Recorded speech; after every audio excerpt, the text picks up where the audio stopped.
The UN does not run on diplomats. It runs on human resource officers, procurement officers, IT engineers, lawyers, and even architects.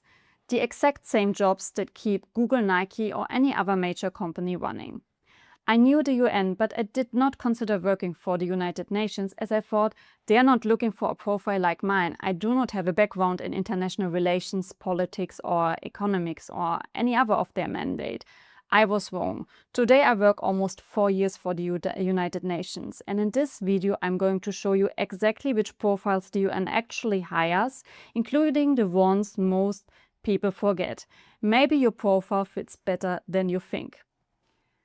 Okay, here's the thing that most people forget. UN is not only its mandate like health, food, humanitarian aid, or anything related to that. It is also a company. It has an IT infrastructure. It has buildings, contracts, legal issues, cybersecurity, recruiters, and people who manage a budget.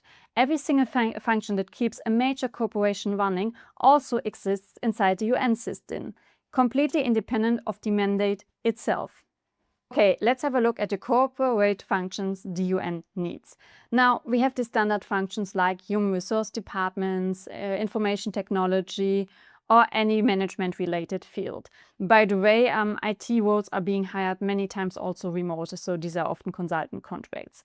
Now, procurement is a field as well, and actually it's a field that is developing a lot, so everything related to procurement, vendor management, or related field is becoming more and more important at UN. And then we also have fields like finance and law, which are becoming more and more important, especially in the connection with AI. So if you have a mixed profile, AI plus finance, AI plus law, it's going to be very important. Then they generally have a lot of program and project managers who manage, first of all, internal projects related to any optimizations, but also external projects in the field related to the mandate directly. And then there is a field which surprised me a lot, facility management.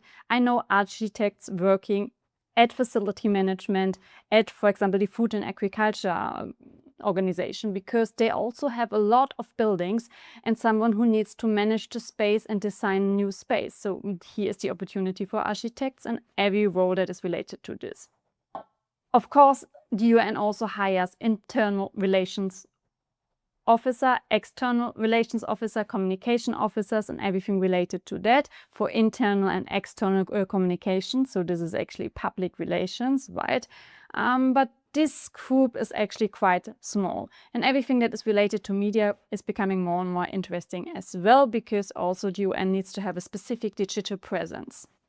Beyond the corporate functions, every agency also hires very specific technical profiles tied directly to its mandate. This is where it gets interesting, because most people only think of 1 or 2 organizations and assume the rest don't apply to them. But the UN ecosystem is huge, consisting of multiple specialized agencies with their own topic. And many don't know that these agencies belong to the UN. So let me share with you some. IAEA, very difficult word to pronounce, this is the International Atomic Energy Agency, hires physicists, nuclear scientists, radiation specialists, and engineers. This is a very specific and rare profile. So if you have this background, they have a high demand everywhere, private sector and UN, so for them it's really easy to get into a high position. Then we have WIPO, which is the Intellectual Property Organization, and they are hiring a mix of international relations specialists, intellectual property lawyers, and scientists who understand patent classification. Then we have the organizations related to food and agriculture, which is FAO and WFP. They hire agriculture specialists, engineers, food security experts, supply chain engineers, or everything that is related to this field. Then a big organization, UNDP, it's the development program, hires education specialists alongside its broader development portfolio. IMO, based in London, is the International Maritime Organization and hires maritime and nautical specialists, naval engineers, or maritime law. This is a door almost nobody knows exists, at least I didn't know it before. Then we have one of my favorite UN organizations, UNHCR. This is the refugee agency, and they hire international law, humanitarian science specialists, and any kind of humanitarian law, protection law connected field. So this is one of the really classical UN organizations. Then we have the World Health Organization. As the name says already, they hire health specialists, everything related to medicine, doctors, nutrition specialists, and they are a really big organization. No.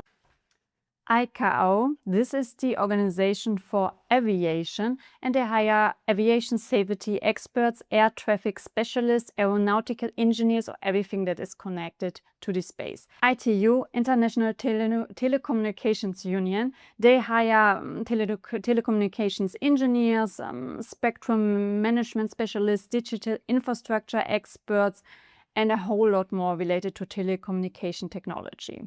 And there is almost no field or study or professional background that does not have a home somewhere in the UN system. The question is not, does the UN need someone like me?